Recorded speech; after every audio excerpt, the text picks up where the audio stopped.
के सामर्थी नाम में हम मांगते हैं। स्वागत है यीशु मसीह की प्रेजेंस में। आमीन। पहला शमूएल 30 उसकी 6 आयत को मैं पढ़ूंगा स्क्रीन के ऊपर। नीति वचन 26 उसकी 27 आयत को आप नोट करेंगे। प्रेरितों के काम 12 उसकी 1 से लेके 8 आयत तक, इसको भी स्क्रीन के ऊपर हम पढ़ेंगे।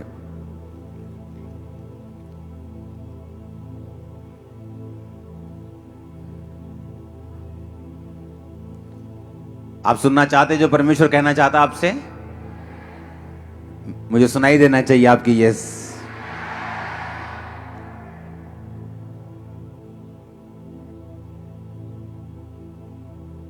एक बार एक व्यक्ति ने, इसकी बेस, इसकी आवाज कम करो, कुछ लोगों से नफरत करता था वो, और उसने आग लगाने के लिए उनके घरों को, क्योंकि वो जंगल के करीब था, तो उसने हवा देखी कि हवा इधर को है और सभी विरोधियों के घर इधर को हैं, तो उसने आग लगा दी जंगल में। और वो जगह जगह आग लगाता गया और आगे बढ़ता गया। जब जंगल में आग लग गई, उसे मालूम हो गया कि अब आग लग गई है, मुझे और आग लगाने की जरूरत नहीं। अगर मैं और आग लगाऊंगा तो खुद जल सकता हूं। तो वो चुप करके बैठ गया और देखने लगा। जब किसी ने पूछा तो अब आग क्यों नहीं लगा रहा, क्योंकि उसे मालूम था अब वो आग लगा चुका है और अब आग अपने आप फैलती जाएगी। जैसे जैसे हवा इधर को है तो आग लगती जाएगी।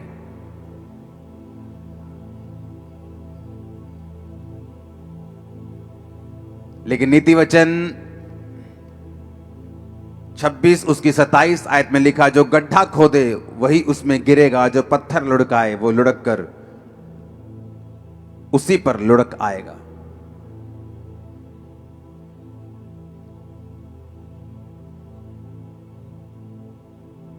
उसे यह मालूम नहीं था कि उसने हवा देखकर आग तो लगा दी है, लेकिन हवाओं के ऊपर जो कंट्रोल है वो हमारा परमेश्वर रखता है।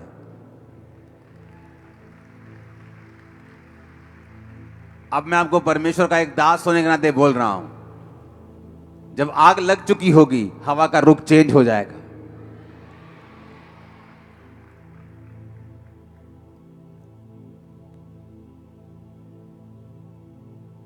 क्योंकि अगर आप लोग लड़ने वाले नहीं हैं हथियारों से, इसका मतलब यह नहीं है कि तुम्हारा परमेश्वर लड़ने वाला नहीं है। अगर तुम लोग बदला लेने वाले नहीं हो, इसका मतलब यह नहीं है कि तुम्हारा परमेश्वर जो है वो बदला लेने वाला नहीं है। क्रिश्चियन लोगों को हुक्म है कि जस्ट खड़े रहो। वो कौन सा सॉन्ग है? डरो मत चुपचाप खड़े रहो, खुदा की रज़ा के काम देखो, जलाली खुदा के काम देखो, चुपचाप तुम खड़े रहो। डरो मत चुपचाप खड़े रहो, खुदा की रज़ा के काम देखो। पूर्वी हवाएं जब चलती है, खुश्क जमीन हो जाती है, पानियों का ढेर लग जाता है, ऊंची दीवार बन जाती है, पानियों का ढेर लग जाता है, ऊंची दीवार बन जाती है। तो डरो मत चुपचाप खड़े रहो, खुदा की रज़ा के काम देखो। जोर से बोलो आमीन। आप लड़ते नहीं, इसका मतलब यह नहीं है कि आपका परमेश्वर चुप बैठा है। जिस हवा को देखकर आपको जलाने की कोशिश की गई है, मैं आपको प्रोफेटिकली परमेश्वर का दास होने के नाते बता रहा हूं, वो हवा दूसरी तरफ बहेगी और आप बचाए जाएंगे। आमीन ऊंचे वाला होगा तो ये आपके परिवार के लिए होगा।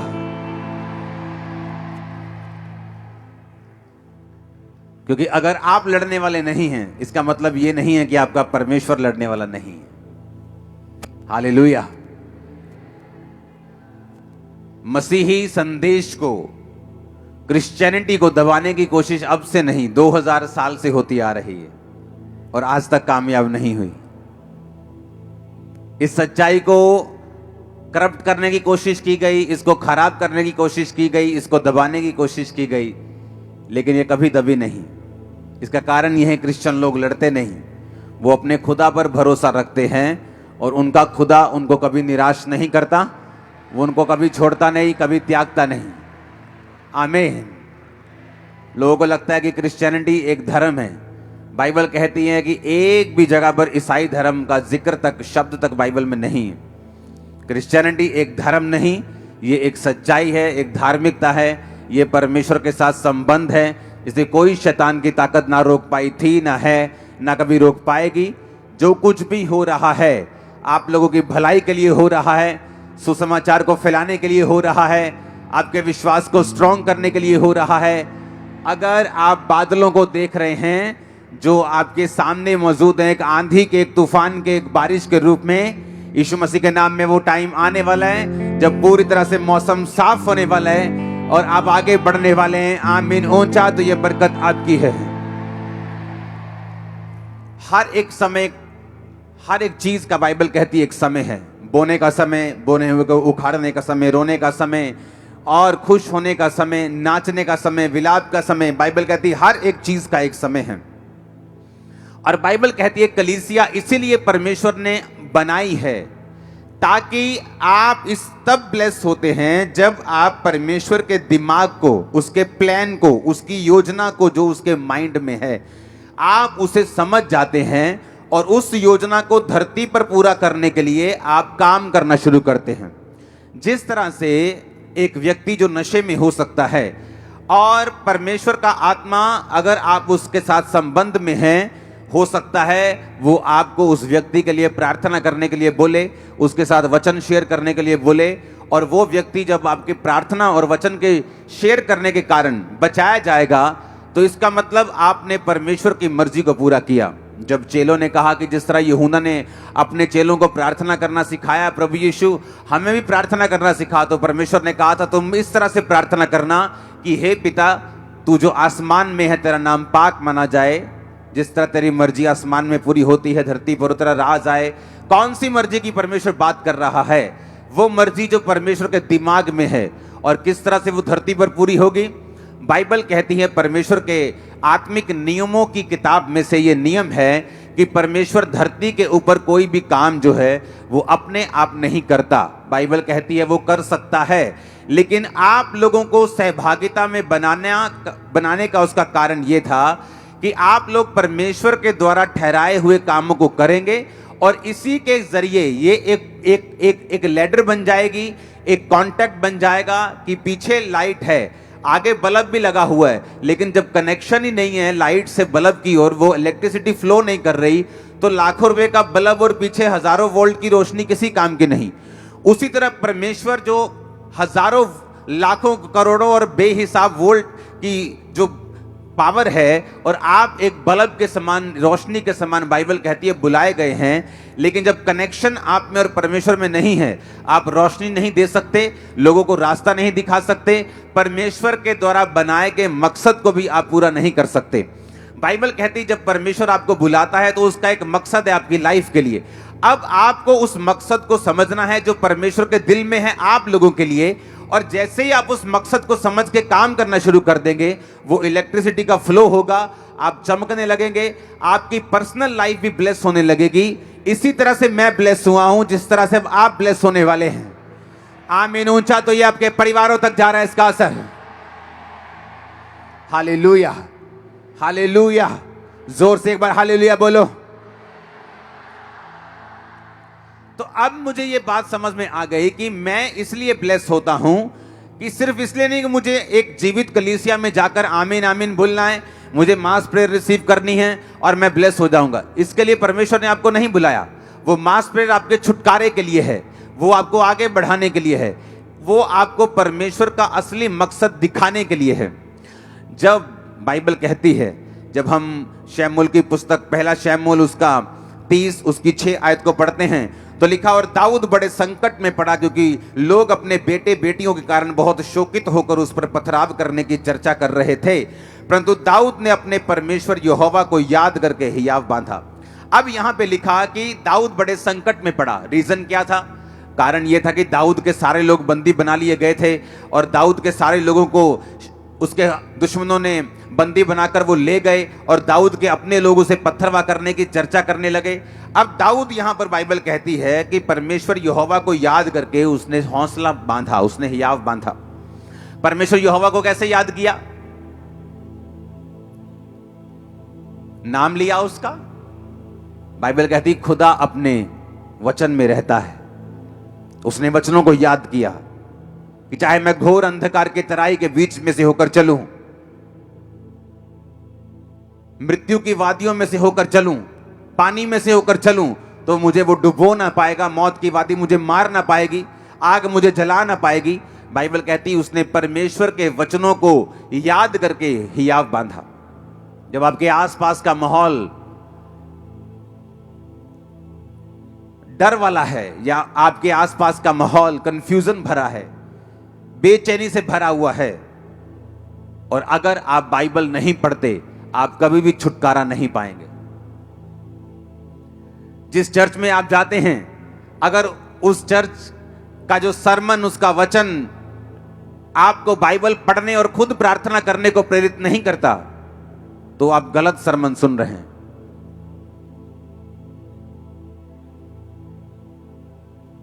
दाऊद ने, बाइबल कहती, यहोवा के वचन को याद किया, क्योंकि जब माहौल आपके आसपास इतना खराब था,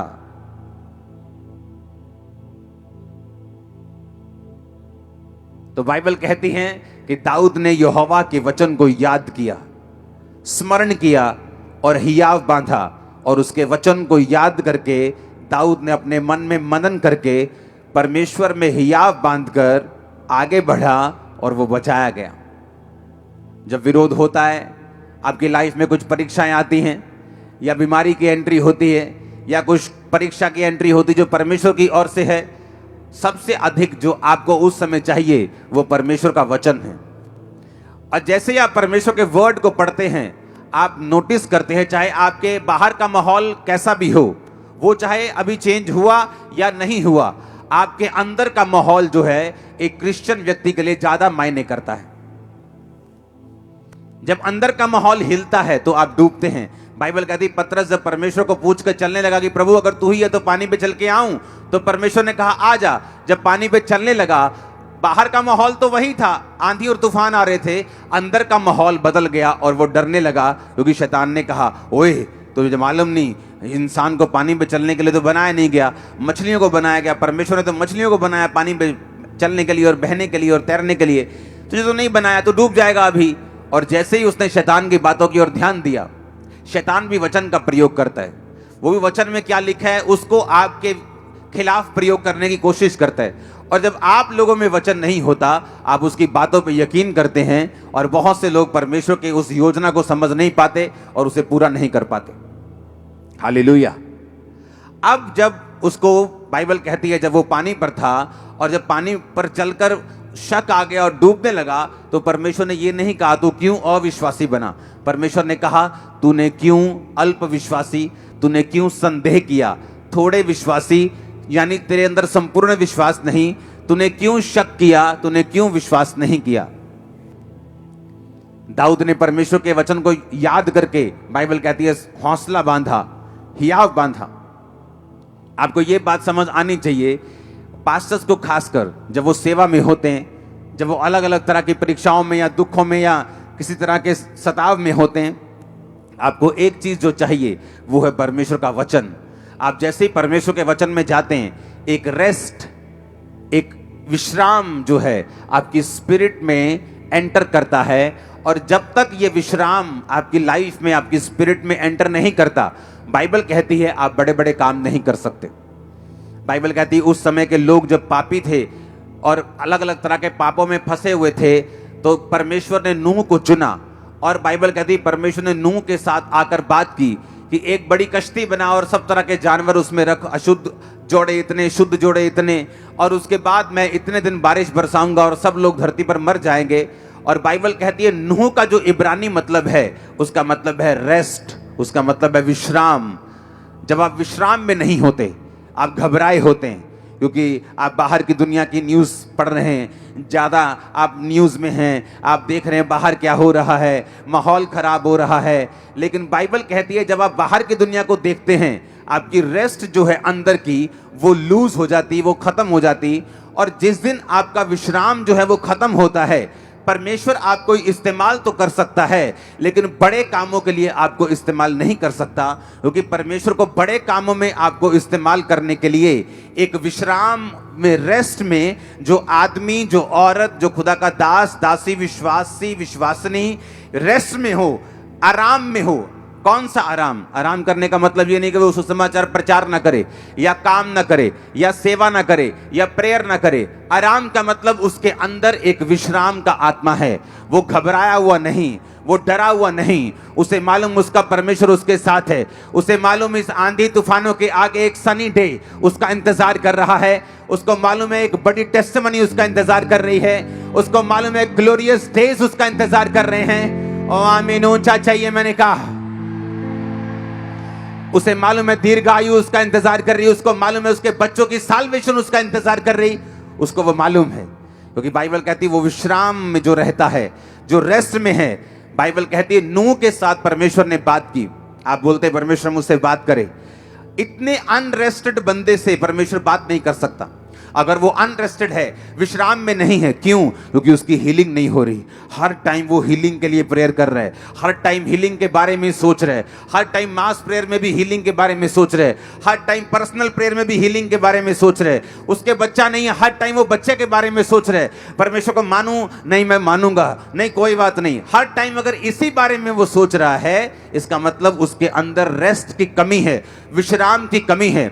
और बाइबल बताती है अगर परमेश्वर ने आपकी जिंदगी से बड़े काम करने हैं, खासकर पास्टर्स की लाइफ से, आपकी लाइफ से, विश्वासियों की जिंदगियों से, तो आपके अंदर विश्राम होना बहुत ही जरूरी है। बाइबल कहती नूह एक विश्राम, रेस्ट में था। नूह का मतलब है रेस्ट, नूह का मतलब है विश्राम। नूह का नाम का मतलब रेस्ट था। लेकिन जब तक नूह असली रेस्ट में नहीं आया, परमेश्वर ने उससे भी बात नहीं की। जब नूह खुद रेस्ट में आ गया, अपने नाम का मतलब अपनी जिंदगी में पूरा किया, तो परमेश्वर ने उससे बात की, नूह अब मैं इन लोगों को नाश करने वाला हूं।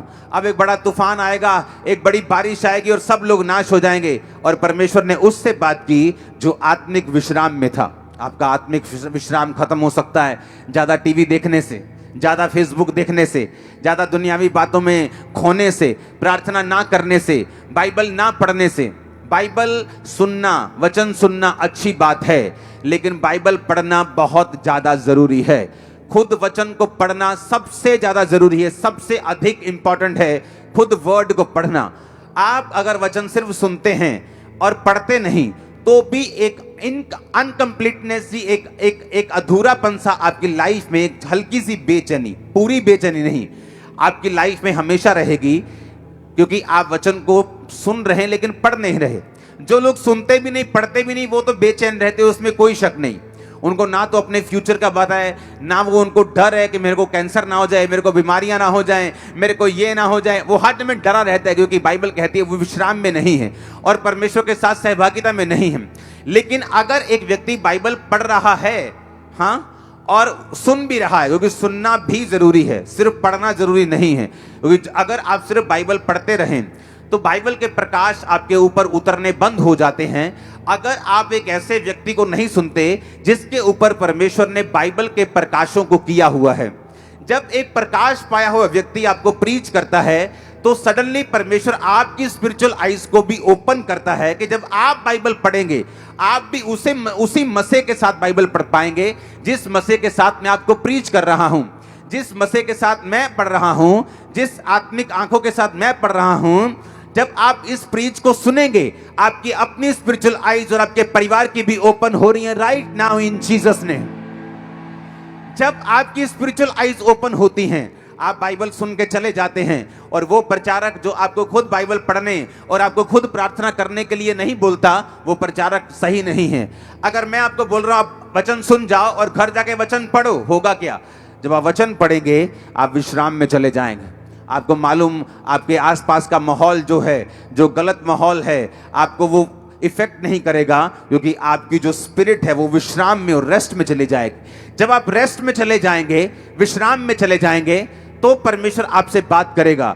आपके उस बच्चे के लिए जो नशा करता है, आपके बिजनेस के लिए जो आप आगे लेके जाना चाहते हैं, आपके कैरियर में आपके किधर जाना चाहते हैं, आपकी सेवकाई के लिए कि परमेश्वर आपको गाइड करेगा वो कैसे बढ़ेगी, हर एक चीज के लिए परमेश्वर का आत्मा आपकी अगुवाई करना शुरू कर देगा जब आप रेस्ट में चले जाएंगे। अगर आप रेस्ट में नहीं हैं तो आप परमेश्वर की बात नहीं सुन पाएंगे, आप स्वर्ग नहीं मिस करेंगे। क्योंकि अगर आपने यीशु मसीह को ग्रहण कर लिया, बपतिस्मा ले लिया, तो आप स्वर्ग मिस नहीं करते। लेकिन धरती पर भी एक मकसद है परमेश्वर का आपको भेजने का, और जब आप उस मकसद को पूरा करते हैं, आप खुद भी रोशनी पाते हैं और आपके लोग, आपका परिवार भी रोशनी पाता है। इसलिए परमेश्वर ने कहा तू बच, तेरा घराना बचाया जाएगा। क्योंकि जब तू कनेक्शन कर लेगा और तू जग जाएगा, तू ऑन हो जाएगा, तेरे लोग भी रोशनी पाएंगे, तेरा परिवार भी रोशनी पाएगा, तेरे बच्चे भी रोशनी पाएंगे, तेरा भाई भी रोशनी पाएगा, क्योंकि तू मेरे साथ कनेक्टेड हो चुका है। आमीन। अब अगर आपका कलीसिया में जन्म हुआ है और आप परमेश्वर, बाइबल कहती है जिस तरह से आप परमेश्वर के भवन में लगाए जाएंगे, रोपे जाएंगे और बढ़ाए जाएंगे। हर एक विश्वासी अकेला नहीं लगाया जा सकता।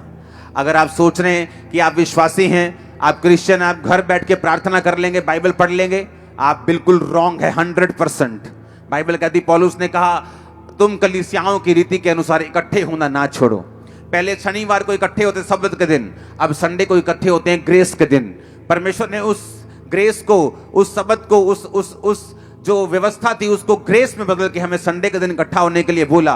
और बाइबल कहती है वो रोज इकट्ठा होते थे, हम तो हफ्ते में 2 दिन इकट्ठा होते हैं और रात को हम रोज प्रेयर माउंटेन पे इकट्ठा होते हैं। लेकिन बाइबल कहती है कि किस काम के लिए परमेश्वर ने आपको भवन में लगाया है। अब हम पढ़ेंगे, जब हम प्रेरितों के काम उसकी 12 उसकी 1 से 8 आयत पढ़ते हैं, तो वहां पे लिखा, उस समय हेरोदेस राजा ने कलीसिया के कई व्यक्तियों को सताने के लिए उन पर हाथ डाले। उन्होंने यूहन्ना के भाई याकूब को तलवार से मरवा दिया। जब उन्होंने देखा कि यहूदी लोग इससे आनंदित होते हैं, तो उन्होंने पतरस को भी पकड़ लिया। और वे दिन अख़मीरी रोटी के दिन थे। उसने उसे पकड़कर बंदीगृह में डाला और 4-4 सिपाहियों के 4 पहरों में रखा, और इस विचार से कि फसह के बाद उसे लोगों के सामने लाएं। बंदीगृह में पतरस बंद था, परंतु कलीसिया उसके लिए लौ लगाकर परमेश्वर से प्रार्थना कर रही थी। अब बाइबल कहती है जब परमेश्वर के एक दास को मार दिया गया, तो कलीसिया को गलती समझ आई कि हमें दासों के लिए भी प्रार्थना करनी है। सिर्फ परमेश्वर के दासों को हमारे लिए प्रार्थना नहीं करनी, हमें भी उनके लिए प्रेयर करनी है।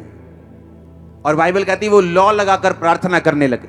जब वो लौ लगाकर प्रार्थना करने लगे, तो परमेश्वर ने अपने स्वर्गदूत को भेजा, और स्वर्गदूत आया तो 7 आयत में लिखा, उस कोठरी में ज्योति चमकी, उसने पतरस की पसली पर हाथ मारकर उसे जगाया और कहा, उठ जल्दी कर। और उसके हाथों से जंजीरें खुलकर गिर पड़ी। स्वर्गदूत ने उससे कहा, कमर बांध, जूते पहन।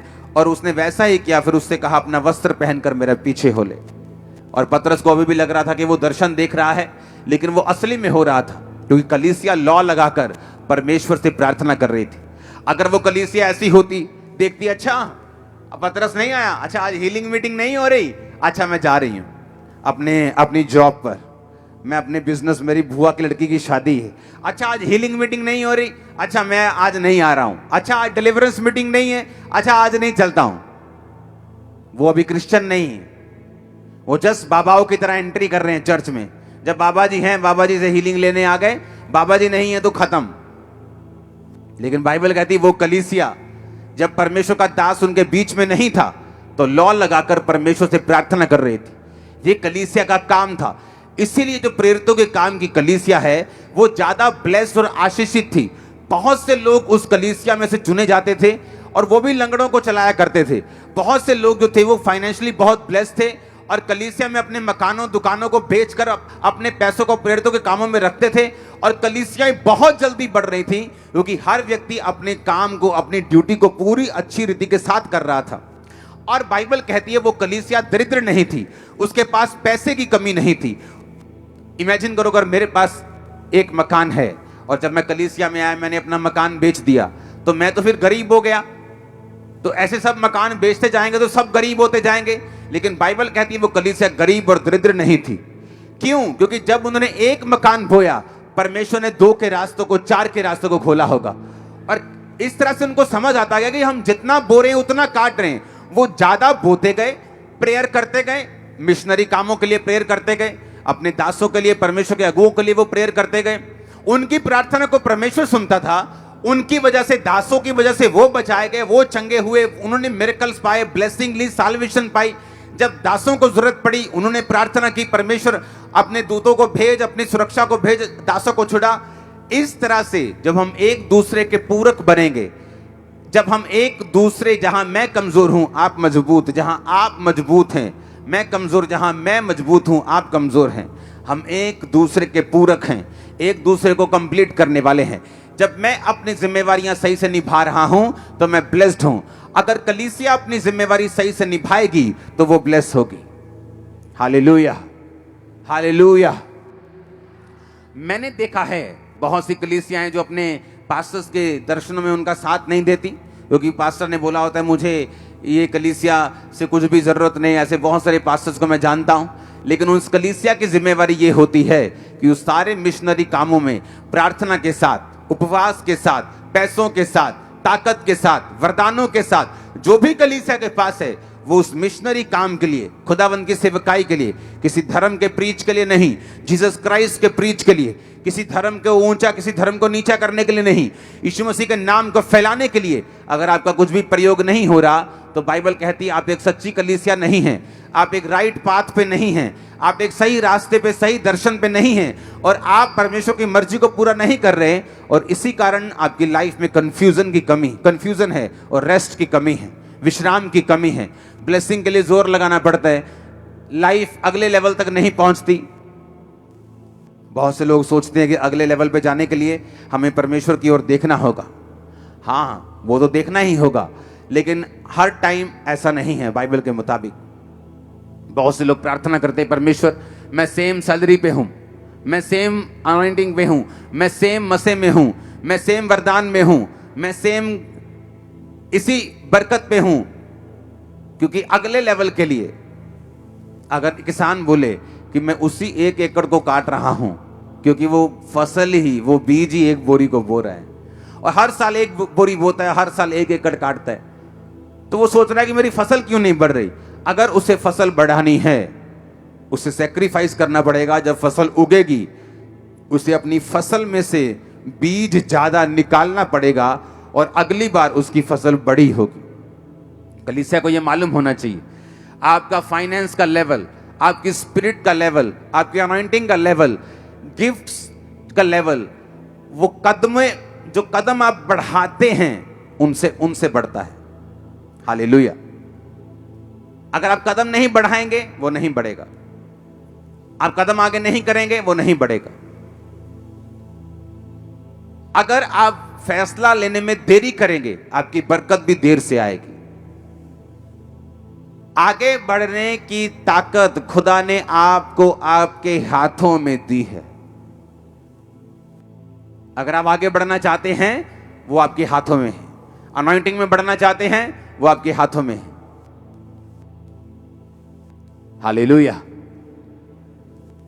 वो परमेश्वर के हाथों में नहीं, वो ज्यादातर आपके हाथों में है, क्योंकि परमेश्वर ने जब आपको भुलाया, आपको बचाया, आपको सेव किया, आपको लहू से धोया, पापों को माफ किया, चंगा किया, अब उसने बाइबल को, आपके वचन को आपके हाथों में दिया है। आप जब इस स्ट्रक्चर को पूरा करेंगे, इसके अनुसार अपनी लाइफ को बिताएंगे, आप अपनी लाइफ में ब्लेस होते जाएंगे। आमीन। ऊंचा ये बरकत आपकी है। हालेलुया। ऊंची आवाज में हालेलुया।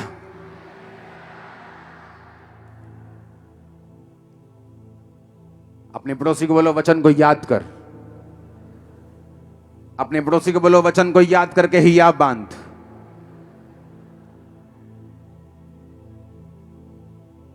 वचन को याद कर और हिया बांध। आमीन। घर जाकर वचन को पढ़ना आपको रेस्ट में लेके आएगा, आराम में। जब आराम आएगा खुदावंद बात करेगा। जब वो बात करेगा वो छुटकारा देगा। जब छुटकारा देगा आपकी टेस्टिमनी बढ़ेंगी, बहुत से लोग छुड़ाए जाएंगे। जिन लोगों को परमेश्वर इस्तेमाल करता है उन लोगों की एक निशानी है, वो अंदर से विश्राम में है, बाहर से काम में है। कुछ लोग बाहर से बहुत विश्राम में दिखते हैं, हम्बल दिखेंगे इस तरह से, ऐसे शो होगा कि पता नहीं स्वर्गदूत ही आ गया आपके बीच में। उनकी बोली हाँ ब्रदर जी, लेकिन अंदर से वो विश्राम में नहीं, अंदर से डर रहे हैं वो। और कुछ लोग बाहर से कड़क हैं लेकिन अंदर विश्राम में हैं और वो ज्यादा काम कर रहे हैं।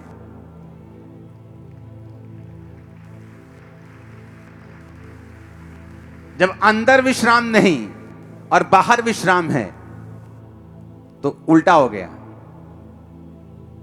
इसलिए वो देखने में सुनने में तो अच्छे लगते हैं लेकिन फ्रूटफुल नहीं,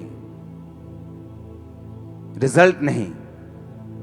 क्योंकि रिजल्ट लेने के लिए आपको इनसाइड से, अंदर से विश्राम में आना पड़ता है। और कई बार जब आप प्रार्थना में बैठते हैं, आप 4 घंटे, कई बार 5 घंटे भी लग सकते हैं, कई बार 3 घंटे भी लग सकते हैं, आपको उस विश्राम में घुसाने के लिए जो परमेश्वर ने आपको दिया हुआ, देना चाहता है। आप जस्ट कई बार 1 घंटे की प्रार्थना, धन्यवाद प्रभु जी ये मंगा, वो राशन लिस्ट देके कई बार आप विश्राम में प्रवेश नहीं कर सकते। हालेलुया। कई बार जब मैं अपने प्रेयर रूम में जाता हूं तो कई बार परमेश्वर का आत्मा मुझे बोलता है तू सो जा पहले। मैं जस्ट जाते ही सोता हूं पहले, कई बार, हर बार नहीं। और 2 घंटे बाद जब मैं उठता हूं, मुझे कुछ भी करने की जरूरत नहीं। ऐसे होते जैसे स्वर्गदूत ने सामने कॉपी रखी है और वो प्रेयर पॉइंट्स देते हैं। जस्ट उस प्रेयर पॉइंट से जब प्रेयर होती, रिजल्ट आने शुरू होते। मैं आपको सीक्रेट दे रहा हूं, वो एक ऐसी प्रार्थना में पोजीशन है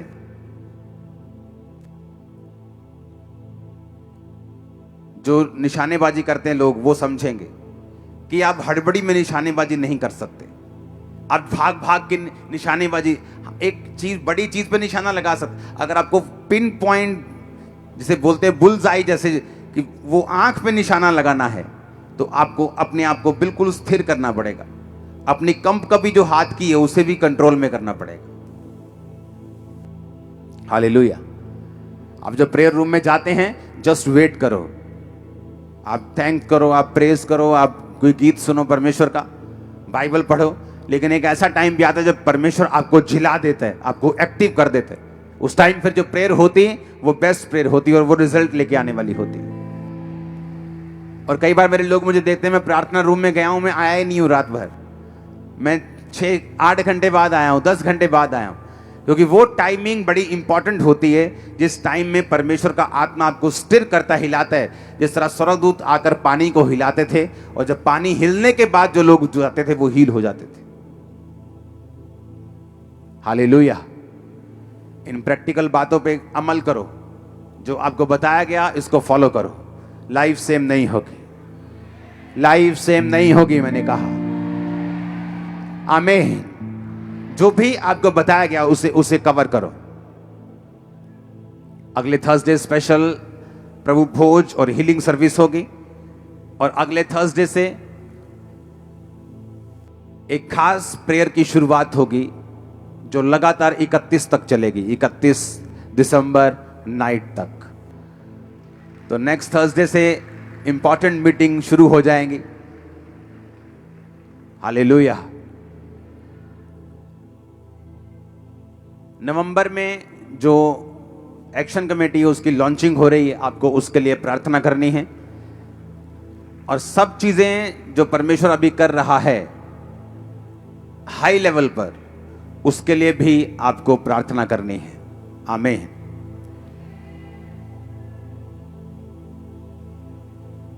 कोर्ट में कई तरह के मसले जो हैं वो चल रहे हैं। क्रिश्चियनिटी के कुछ न्यूज़ हमने देखी, पास्टर्स ने जब हम बैठे थे कि ऐसे पत्रकार जा रहे हैं, पूछ रहे हैं क्या हुआ भाई साहब, आपको क्या किया इन्होंने?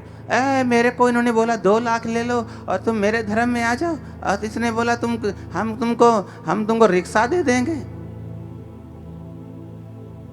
अगर चैलेंज करें हम, उसका पॉलीग्राफ टेस्ट करवाओ, जो बंदा ये बयान दे रहा है झूठा निकलेगा 1 नंबर का वो, और बंद कर दो ये गेम्स खेलना हमारे साथ। आज तक हिंदुस्तान की हिस्ट्री में कोई साबित नहीं कर पाया किसी ने लालच देकर धर्म परिवर्तन किए। आज तक एक भी कोर्ट में साबित नहीं कोई कर पाया, क्योंकि मुझे रियलिटी मालूम है, आपको भी मालूम है। हालेलुया। जब मसीह में आने के बाद कुछ साल हो गए, कहते जी पैसे दे के बनाते, मैं कहा ले जाओ यार, मैनू दवाओ पैसे, बनता गए ही कितने मिलते पैसे। आज तक मालूम नहीं हुआ कहां मिलते पैसे। और देखो कई बड़े मीडिया, अच्छे मीडिया भी हैं, लेकिन 2 राह पे चलते लोगों को पूछ रहे क्या हुआ तुमको, कैसे तुमको? हाँ हमको लालच दिया गया, हमको बोलते थे यहां आ जाओ वहां आ जाओ।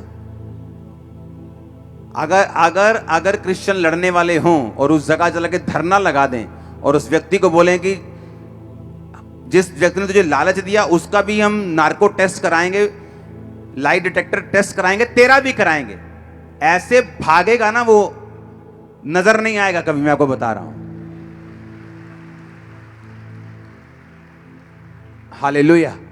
लेकिन जब किसी ने सोच रखा हो कि कुछ थोपना है, तो फिर सब चीजें, सब एजेंडे उसी के अनुसार चलने शुरू हो जाते हैं।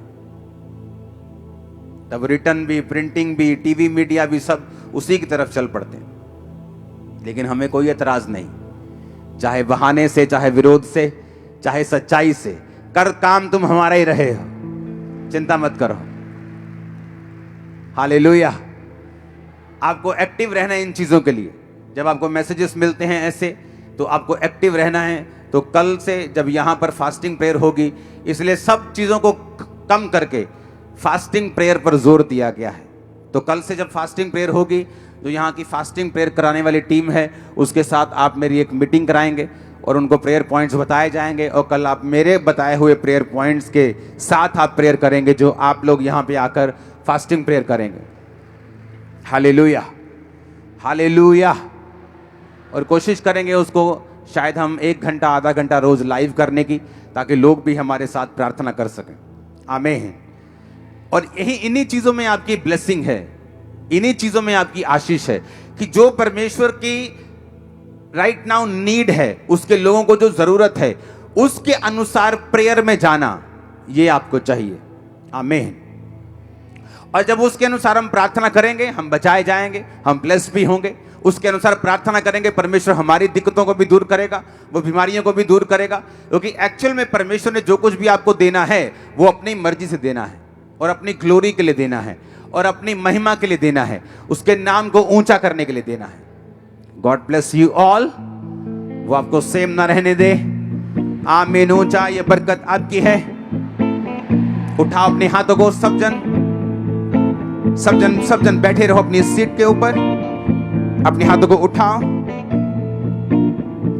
बैठे रहो अपने हाथों को उठाओ। बोलो खुदाबंद, मैं तेरी मर्जी को पूरा कर सकूं।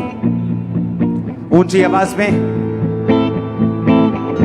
मैं तुझ में आगे बढ़ सकूं, तेरा काम कर सकूं। प्रभु यीशु मसीह के सामर्थी नाम में हम मांगते हैं। अपने हाथों को उठाओ। Thank you Jesus. हिलाकर अपने हाथों को, थैंक यू जीसस।